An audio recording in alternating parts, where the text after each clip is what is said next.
Welcome, everyone. This is Coffee with a Founder, and I'm Beck Bamberger, a founder myself. And we created this thing because we want to get into the minds of venture-backed founders who, have to be a level of psychosis crazy to do this thing called venture-backed startups.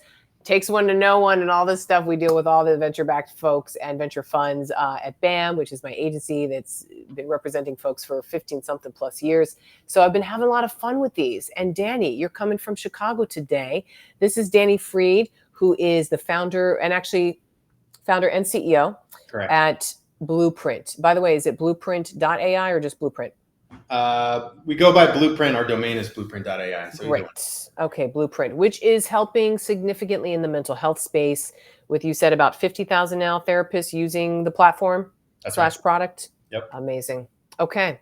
So Danny, why are you doing this absurd thing called a venture-backed startup? I like the phrase "takes one to know one." Takes one to know one. 100%. Yeah. So, I kind of got sucked into this. So, started Blueprint. Yeah, so exactly. I started Blueprint in 2019. Yeah. Before that, I spent about a decade or so as a product designer working on a couple different consumer products. The first was a company called Companion, which I started in college, a personal safety app, scaled it to a few million users.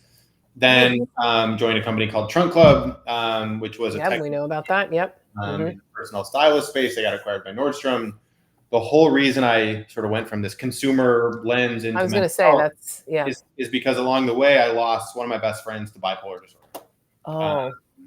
And in many ways, my friend was more fortunate than most. He had access to care. He was seeing a therapist. He was seeing a psychiatrist. He was on medication.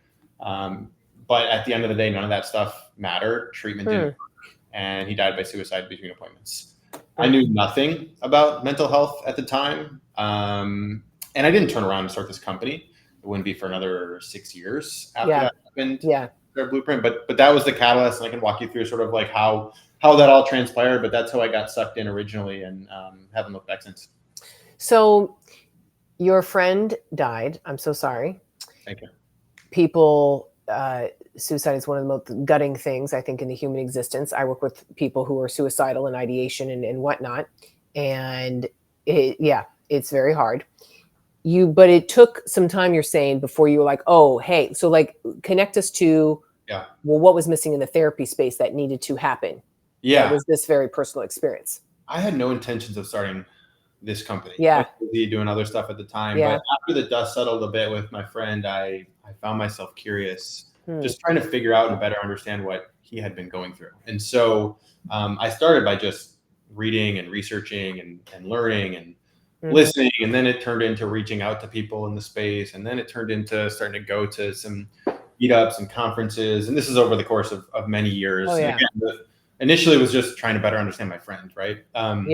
At some point in that process, I caught a glance of some of the software tools that therapists were using to do their jobs. Yeah, and you were like, no. I couldn't look away once I saw that because I had this great juxtaposition. I was at the time at Trunk Club in my day job, and we were building really modern, futuristic software for personal stylists.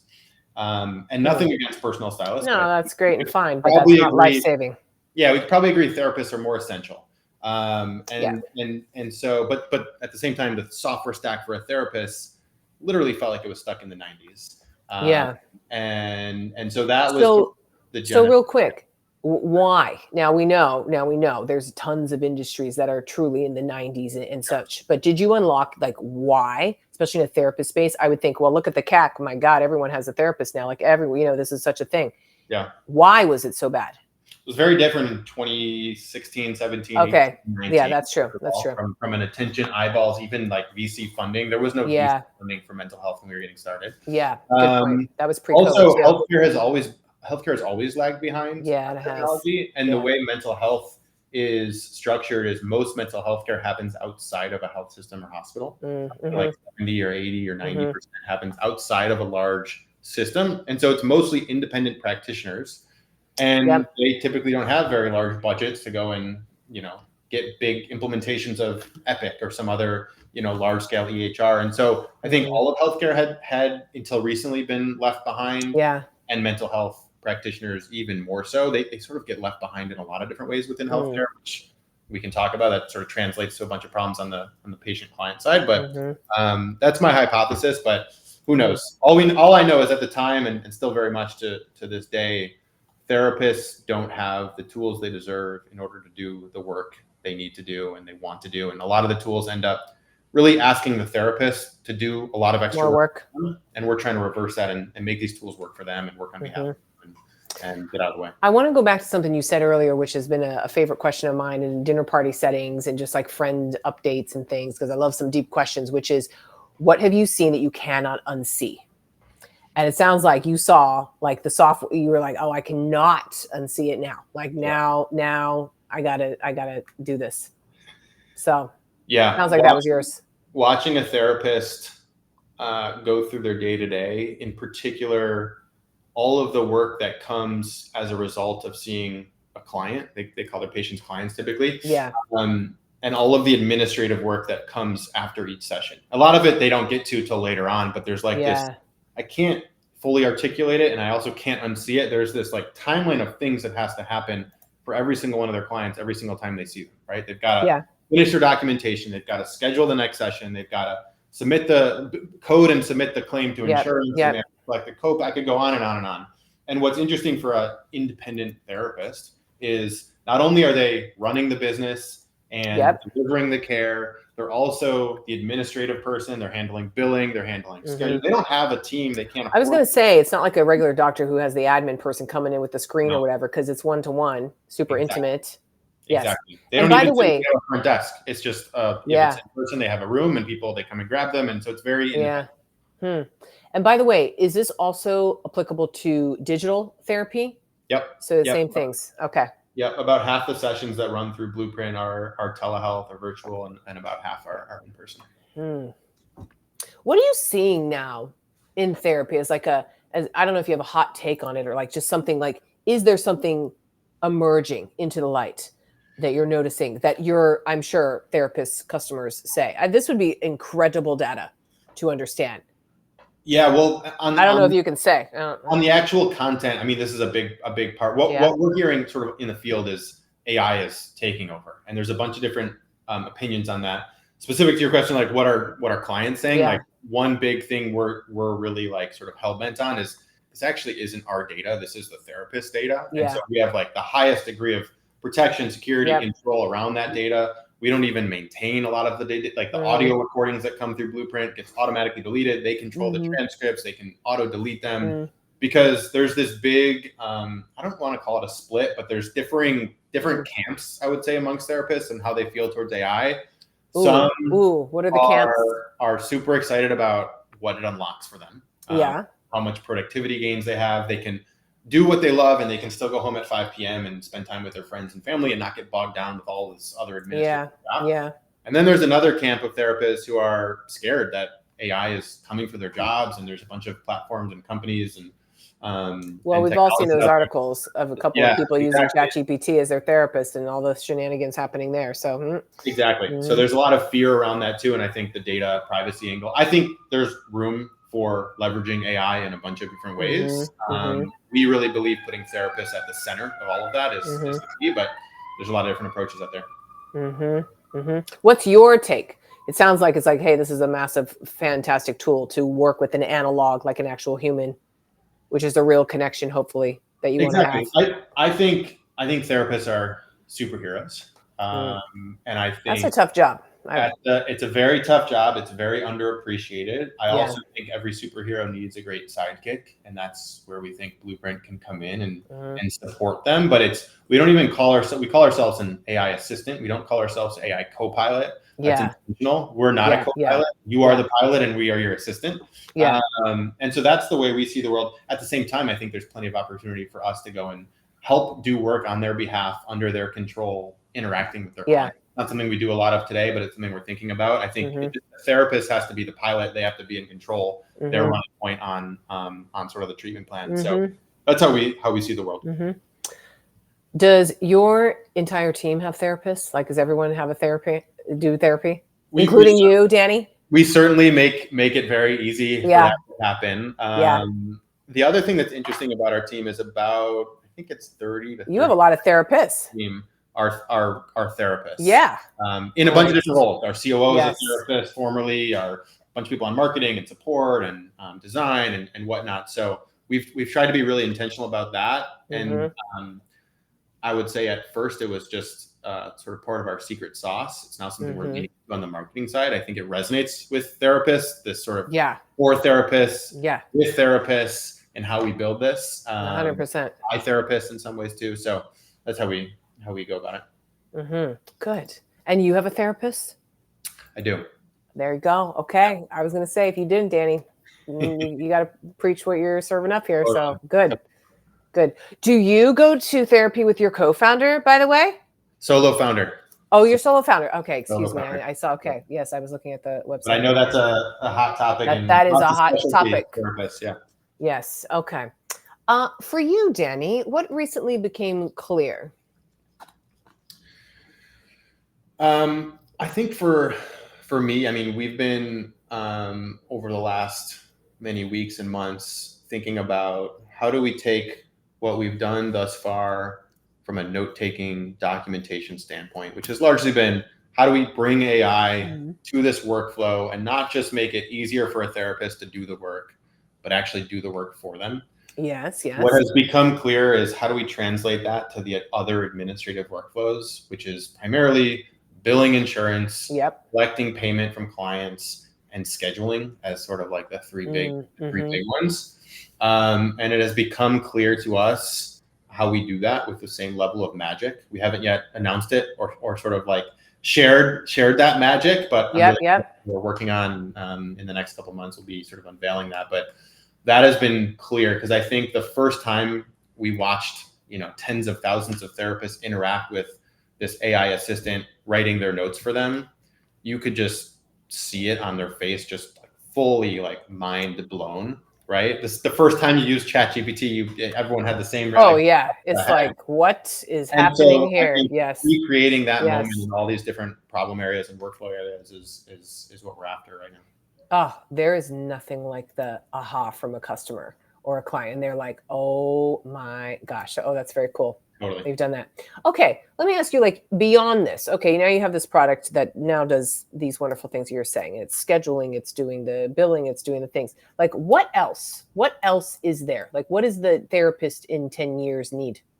Yeah. I mean, I dream of this world where therapists simply show up, focus on delivering great care to their patients or clients, and get paid.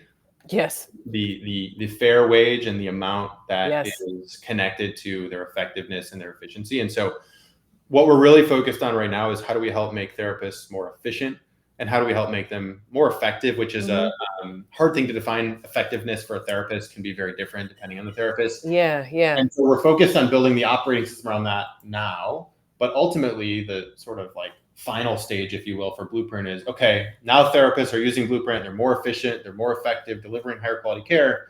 How do we help them get paid more and get paid faster as a result of those things? Is sort of the big picture vision that we're after. And are you thinking, just curious, like as we like ... that there will be, this is where I would be thinking, there will be a premium for a human versus some bots. So therefore, I could see the rise in prices happening for great therapists. It's interesting because, as you say, like, what's the metric? Like, do you retire from your therapist or what? Like, it's a kind of a squishy realm. But I could see that. I could see more of a premium that evolves. Yeah, I think that that certainly could happen. I think there's also this notion of making it easier. The main payer of therapy is still insurance companies, right? So how do we bring them along for this journey where therapists now can be more efficient and they can be more effective? And what does that mean to an insurance company? And where is the ROI? Ultimately, for them to pay therapists more, they're very good at thinking about black and white. And so you have to connect the dots for them too. And I think there's a real case to be made. I also am optimistic that if we can help therapists be more efficient and be more effective with the tools and operating system that we're building, and we can connect the dots to helping them get paid more and get paid faster, then therapy as a as a job, as a career, can also become more appealing, and we can get more therapists into the field. And so you start to build this flywheel. Yes. And I still think there is a place for, call it bots. I don't think those compete, honestly, with therapists. I think there's like sort of like preclinical, as people call it. And I think that's a piece of the broader puzzle, but I think there's still a very clear need for therapists to interact human to human with people frequently. So. So now that you've been in this 6-ish plus years, Danny, and some startups are like 15 plus years or 20, sometimes and stuff. For you, what is success? I think like now. I think it comes back to who we're building for, which is reach and impact on therapists. And we think of ourselves as taking care of therapists so they can take care of their clients. And so I think ultimately success is more people have access to higher quality mental health care. The way we do that is by arming therapists with better tools in this operating system and connecting those pieces to payment models. And ultimately, though, all of this sort of flywheel comes back to more people have better care. I think back to my friend, right? Like, if we can put all these pieces in place, hopefully there's less of a chance. I don't want to say it's a 0% chance. I know. Less of a chance of those things happening. I mean, that would be the amazing long tail of this, especially in this, what I call like the analog revolution, where, okay, we're going to have humans going back to being human and being in person and being, doctors, spending more time with patients, for example, instead of sitting in the back doing the logging and admin stuff that no one wants to do, or, saying insurance to pay this and blah, blah, blah. And imagine that mental health improves or patient care improves. And just like there's so many, I'm on the good side, as you could tell, with like the analog revolution in coupling with AI. Okay. So I'm not on the stump of saying like, it's going to eat all of our jobs and everything. Yes, there will be a lot of collateral damage, but on the other side of it is just some fantastic real humanness happening. Totally. That's my vibe. I agree. I think people often in our space sort of, and this has been applied in other spaces too, is AI going to replace my job? I think ultimately it's people in the job, in our case, therapists, using AI are probably going to be the ones who replace other therapists, right? But I don't believe it's an either or. I think it's kind of a best of both worlds. And I think it can be. Totally different topic, but related in the therapist realm. Since you have so many people who have been therapists, who are used to therapy and so forth, how's your culture? Because I would imagine the EQ has to be off the charts. I would sure hope so. Like, is everyone an armchair therapist where they're like, Danny, that's your trauma coming out? Like, no, I don't think so. I think it's I think we have a great culture. We have a great team. I think it's the perfect balance of, yes, high EQ for sure, but also like I think one of the defining attributes I would use for our team and our culture is grit. So I think there's just such passion and drive for what we're doing and who we're building for, that this grit. Also, a lot of our team is, I'm in the Midwest, a lot of our team's in the Midwest, so grit is kind of in our bones. And I think that comes through, and I think that really matters. I mean, building a startup, founding anything is a series of very high highs and very low lows, and sometimes all on the same day. And so that grit, which is fueled by who we're building for and kind of the passion for the mission that we're after, seems to shine through. Okay, good answer. Yes, thank God you all have therapy, because now, see, you can ride the lows that are very low and the highs that are highs and everything. Maybe this is the unlock, Danny. Maybe just have your whole team be therapists. Like that'd probably be the best. Totally. What keeps you up at night? If anything.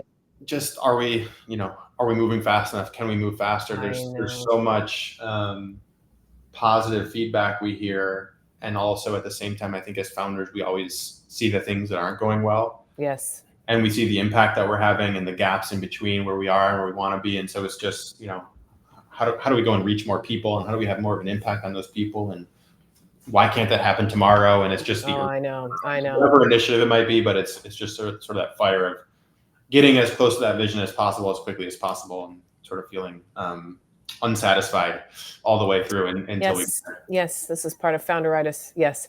Okay. Now let me ask you, do you, because I have a thesis on this, which is there is no one typically on the team that is more of this, like there's not enough time, or behind, or like speed needs to increase or whatever, than the founder. Like that's where it like drives from.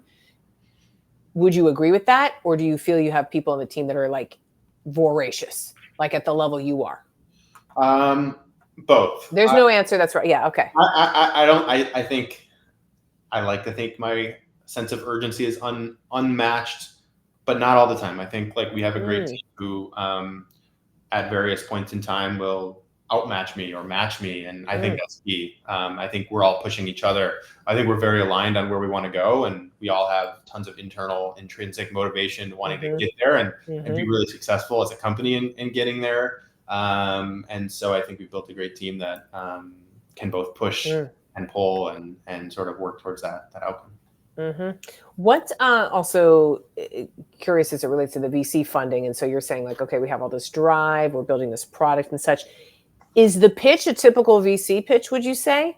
Like, hey, this is just software that's totally needed in the space. Here's the CAC, here's the ICP, here's all, or is there some other tentacles of story here that unlocks the VCs? A little bit of both. I think it depends on the stage. I like to think it's software with a soul. It's definitely double impact, right? Software is the soul for the soul. I love it.